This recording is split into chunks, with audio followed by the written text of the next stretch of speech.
once again everyone, and welcome back to my channel. So today I have another Walmart story for you guys. You guys really seem to enjoy these videos, so I'm just going to keep telling you some of these Walmart stories. They're really quick and easy for me to film right now because I have a lot going on with school and just everything, life in general. So without further ado, let's hop into this video. It's kind of a crazy story, so let's go.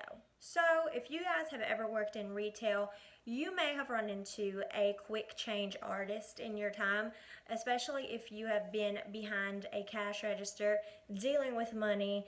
You've probably met someone who has tried to scam you out of some cash. So let me just run through this real quick and kind of explain to you guys what a quick change artist is if you are unfamiliar with the term. Basically, a quick change artist is a person who walks up to a cashier and asks them to change a large bill into smaller bills. For example, someone may walk up to a cashier and ask for a 10 and 2 5s if they give them a 20, or 4 5s, or 2 5s and 10 1s, a 10, a 5, and 5 1s. Something of that nature. It can be with larger bills as well. They could give you 100 to ask for change for the 100, and once they get the change back the first time, say that they hand you a 20 and they asked for a 10, a 5, and 5 1s. You hand them that money, they give you the 20, and then you go to close your register and they ask you, oh, can I get like 2 5s for this 10? So you do that and they give you the money, and they do this very quickly, and they do this numerous times. It'll go from changing a 20 to changing a 10, changing a 5, changing, all of this different stuff. They may even get you to change 100.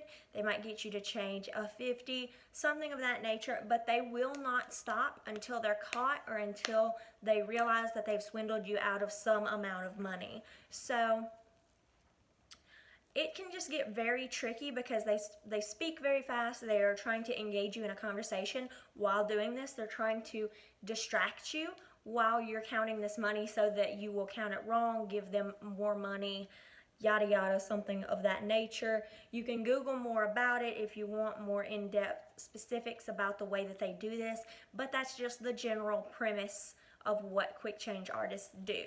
So let's just jump into my experience. So I was being a cashier.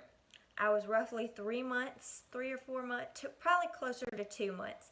It was either 2 or 3 months into working at Walmart as a cashier that I encountered a quick change artist. Now, it's come to my attention now that I was probably targeted by scam artists, quick change artists, stuff like that, because they could recognize that I was new. The Walmart that I worked at was very small, so it was easily noticeable when a new person was brought on to the team, So I was probably targeted for that reason. But anyway, I was working, I was getting people through my line. It was fairly late in the evening, not super late, but it was kind of late. And this man comes through my line. He has a few things. He's like, hey, how's your day going? He's engaging me in friendly conversation, which I do appreciate. So I was ringing him up, and he did pay with cash. So I processed it. I got the money. I gave him his change, and he said, hey, before you close your drawer, can I get change for this 20? So I said, sure. I did the change. I gave him the change, and he said, hold up. Can I get this 10 and some 5s and 5 1s, stuff like that? And then he says, hey, can you change this 100? All of this stuff, and I was kind of overwhelmed by it. But I could see what was happening because I had been told stories about this from family members, and I kind of could recognize the signs of what was happening.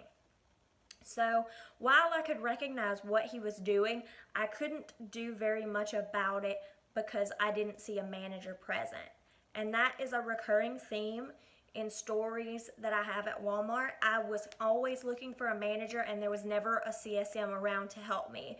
And that is the hard part about working at Walmart for me. That was one of the biggest challenges. If something goes wrong, you are always supposed to have a CSM that you can turn to help you. There should never be a time when there's not a CSM around, at least one, to help people. because that leaves cashiers open to fraud and theft and stuff like that. Just like in this situation, I knew that he was trying to scam me, but I couldn't find a CSM anywhere. I was looking around and I obviously couldn't leave the register, so I was kind of panicking. I didn't know what to do, so I just kind of kept doing it and looking for somebody, you know. I didn't want to cause a confrontation because I don't like confrontation. I was kind of scared. This man was much larger than me. I didn't really know how to handle the situation. I had never really been trained for anything like this. While I knew I should be calling manager, I didn't see anyone. I didn't see anyone that I could call. So luckily and thankfully, the girl who was at the cash register directly behind mine saw what he was doing, and she managed to get a hold of a manager toward the back of the store. So that CSM came over and like questioned him about what he was doing, and she kind of called him out on it, and he got really upset and like left and took all this stuff, you know, which he had paid for, so that was fine. And after that, I was told that we're not allowed to give cash to people. We're not allowed to change money like that. But I'd been told by another CSM that we were allowed to. So another big flaw in Walmart's whole system is a lack of communication and a lack of standardization in a lot of the rules. Because these rules are not really written down anywhere. They're not really in a handbook, a code, anything like that. They're just something that you have to know, and that communication is kind of lost. It's just lost between CSMs and cashiers. You hear different things from different people, and it's hard to know what's correct and what to believe. So after that whole situation happened, we had to do an audit on my register. However, luckily it turned out that I had actually scammed him for some money. I accidentally did not give him enough money. It was about $100 difference, you know. It was about $100 more on my side than I was supposed to have. So we just kind of considered that karma for this guy, because if you try to scam people, it will not work out well for you. So that's kind of just my experience.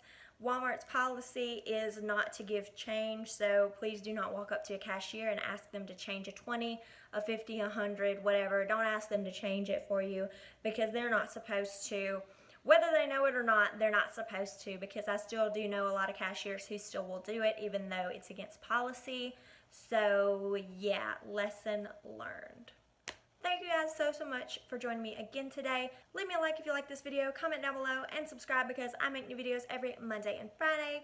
Thank you guys once again so much for joining me today, and I'll see you guys next time. Bye!